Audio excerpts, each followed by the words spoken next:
Tiens, ça y est, vous êtes déjà revenu. En même temps, on est quel jour? On est mercredi? Waouh, ça a avancé si vite. Je vous ai donné rendez-vous il y a une semaine, et maintenant vous êtes là. Vous êtes très ponctuel, dis donc. J'adore ça. Bon allez, installez-vous, j'en ai encore plein d'autres histoires à vous raconter. Et aujourd'hui, on va parler de sujets assez délicats. Très, très délicats même.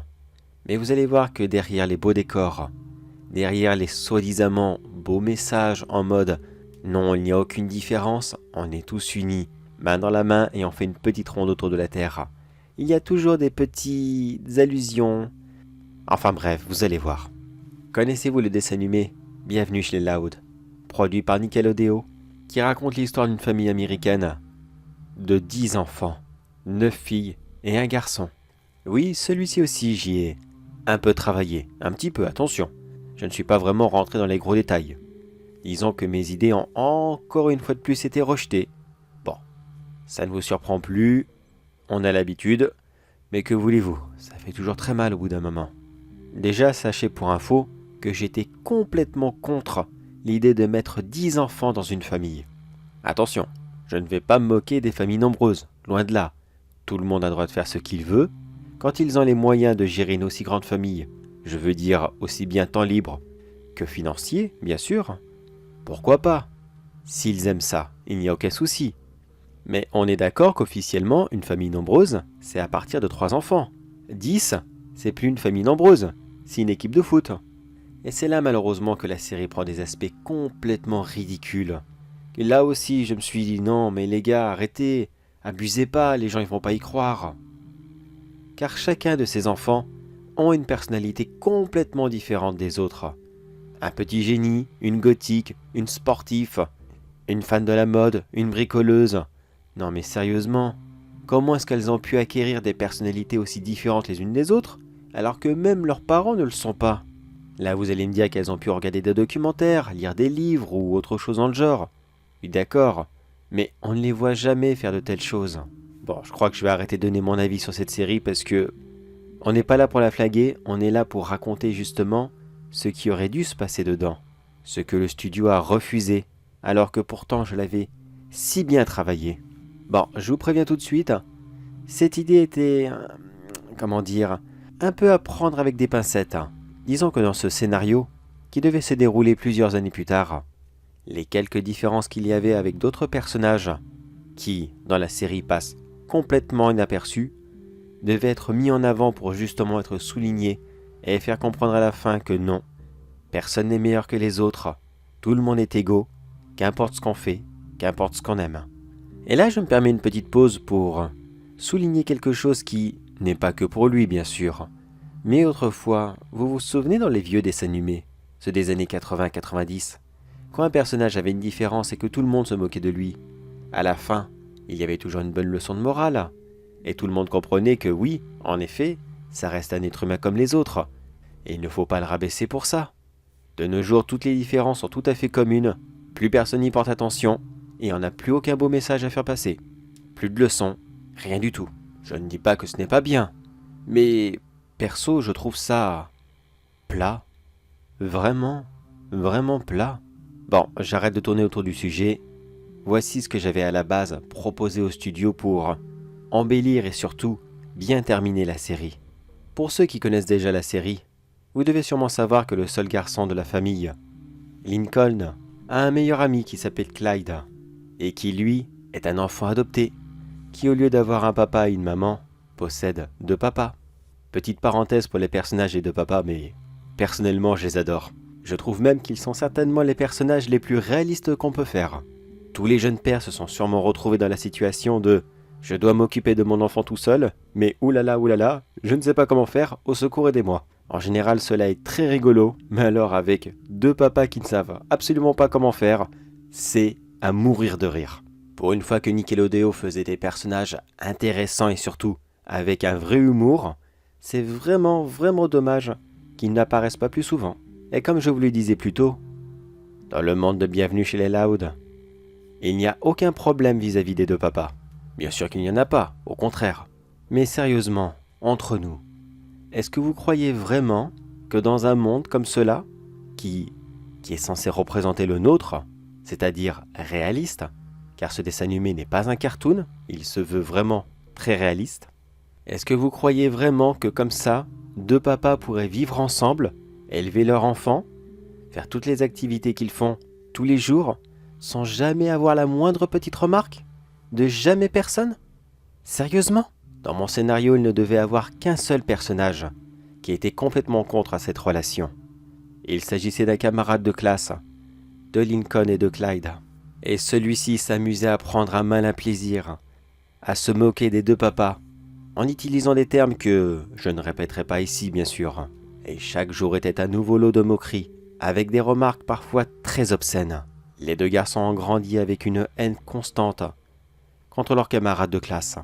Et lorsqu'ils essayaient d'en parler à quelqu'un d'autre, comme les deux papas, ils leur disaient toujours « Oh, laissez faire, c'est qu'un imbécile, plus tard il regrettera ce qu'il dira. » Mais plus les années passaient, et plus l'enfant restait sur ses convictions.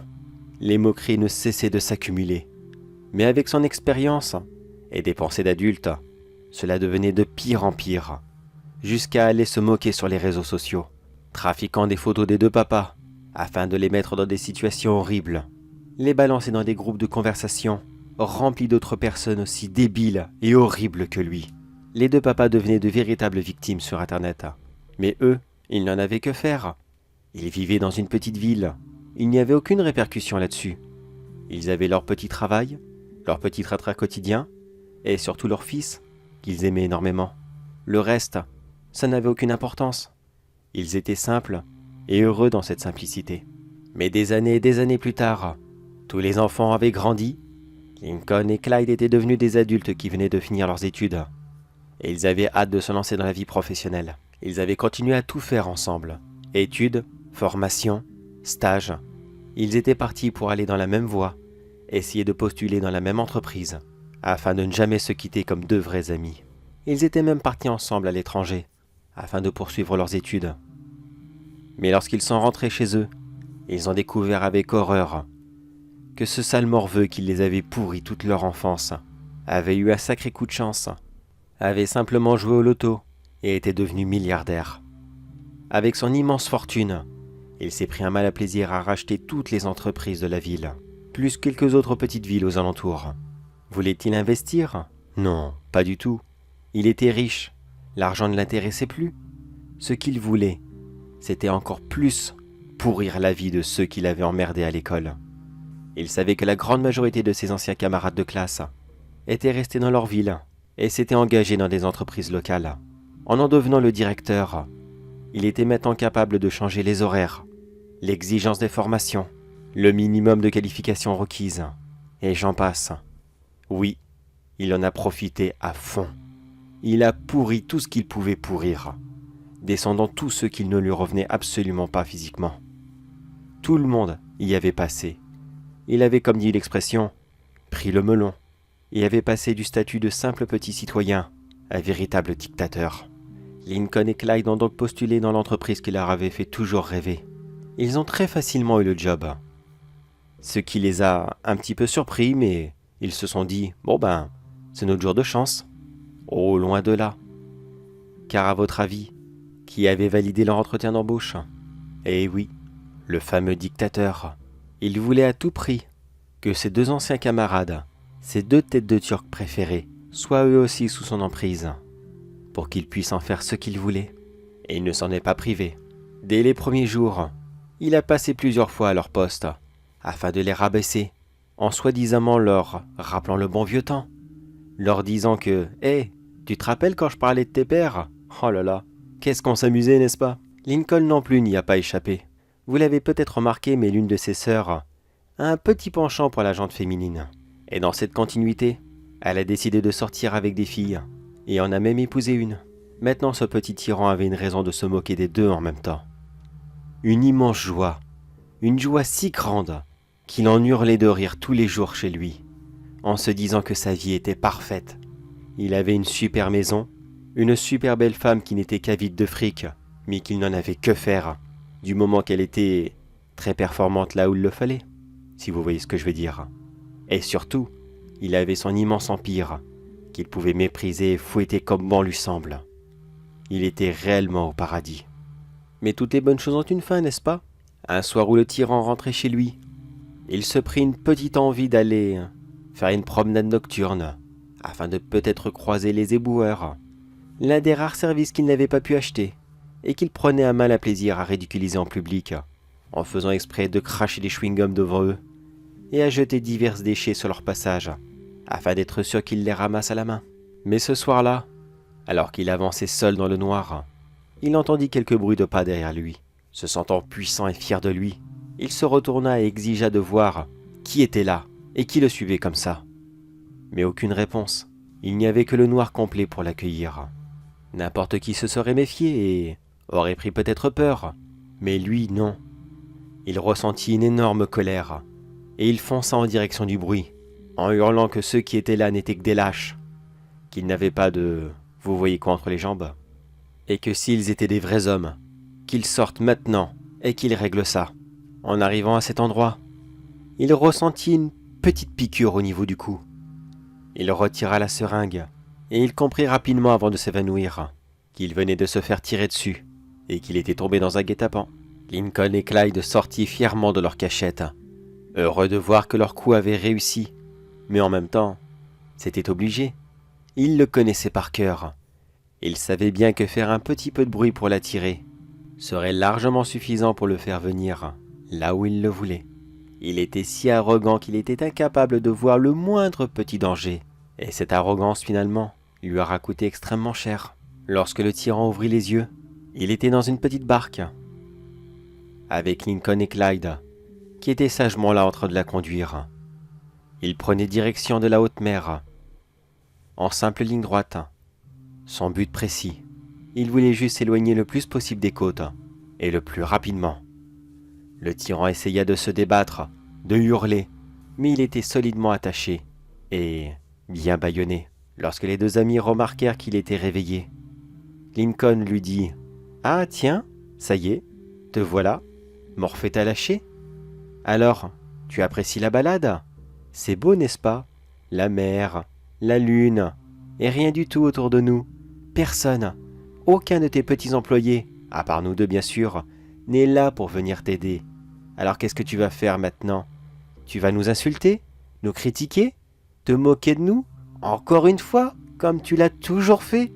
Non, ce soir, tu n'es plus rien. Plus rien du tout, tu as compris? Tu as tout perdu. Tu n'es plus personne, et jamais personne au monde ne viendra te sauver. Ce soir, tu vas mourir, dans la plus grande des indifférences. Personne ne te pleurera. Tu ne manqueras à personne. Même ta femme ira directement voir quelqu'un d'autre, à l'instant même où elle entendra ta disparition. Et comment je le sais? Mais écoute, c'est simple. Ça fait 3 mois que je la vois tous les soirs. Tu t'es jamais demandé où est-ce qu'elle allait comme ça? Eh bien, je vais te le dire. Elle allait simplement chercher quelque chose que tu étais complètement incapable de lui donner. On a beau être le plus puissant de la ville, mais on n'est pas puissant partout visiblement.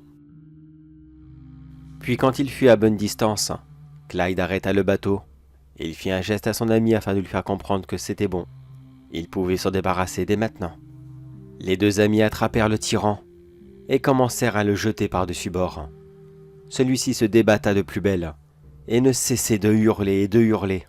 Lincoln lui rajouta rapidement « Désolé mec, mais ici, jamais personne ne viendra te chercher. Tu seras disparu pour toujours. Et les dernières personnes à qui tu pourras éventuellement pourrir la vie, ça sera peut-être les poissons qui te mangeront. Allez, bon voyage en enfer. » Les deux amis rentrèrent simplement chez eux, alors que le tyran qui, lui, était solidement attaché à une corde, qui elle-même était reliée à un parpaing, sombrait tout doucement au fond de l'océan. Il essaya encore de se débattre, mais, comprenant que cela ne servait strictement à rien, il repensa à toute sa vie, tout ce qu'il avait fait, tout ce qu'il avait dit, toutes les actions qu'il avait menées jusqu'à là, le peu de bien qu'il avait fait à sa famille, et tout le mal qu'il avait fait à son entourage, ses anciens camarades de classe, et ses centaines d'employés. Et juste avant de mourir, il se dit « Eh bien, ce fut une belle vie bien construite. » et il mourut avec un large sourire sur les lèvres. Le même qu'il avait eu toute sa vie, lorsqu'il se moquait de ses camarades, qu'il humiliait ses employés, et qu'il s'auto-satisfaisait de sa réussite. Cet ignoble sourire qu'il avait esquis toute sa vie sera la dernière chose qui resta gravée sur son visage à tout jamais. Une enquête fut rapidement lancée, mais rapidement déclarée sans suite. Personne ne le recherchait, mais littéralement personne. Les services publics le détestaient, et un peu partout dans le village, ses anciens employés ne cessaient de faire la fête. Ça y est, le tyran était vaincu. Au bout de seulement 2 petites semaines, l'affaire fut classée sans suite, et de nombreuses petites entreprises de la ville furent rachetées par leurs propres employés, qui avaient tous mis un petit peu de leurs économies, afin qu'ils soient eux-mêmes les directeurs, et que plus jamais ils ne soient les esclaves d'un véritable tyran. Tout le monde avait appris de ses erreurs, et la vie reprit de plus belle, et surtout, avec la seule petite tâche en moins. Et bien sûr, cette saison devait être l'élément déclencheur pour une nouvelle série qui devait être un peu plus adulte, un peu plus sérieuse, moins cartoon. Mais finalement, Nickelodeon n'en a pas voulu. D'après eux, le monde est parfait, le monde est gentil, le monde est bien, et ce genre de problème ne pourra jamais arriver. Mais ouais, c'est ça. Faire du réaliste, franchement, je crois que c'est vraiment, mais alors vraiment plus dans leurs moyens. Petite pensée à Stephen Hillenburg, qui était l'un de leurs scénaristes et le papa de Bob l'éponge, qui, depuis son départ, n'a fait qu'empirer les séries de la marque. Mais bon, je parle et je parle, mais oulala, leur tourne dis donc. Vous savez quoi ? On va rester là pour cette fois-ci.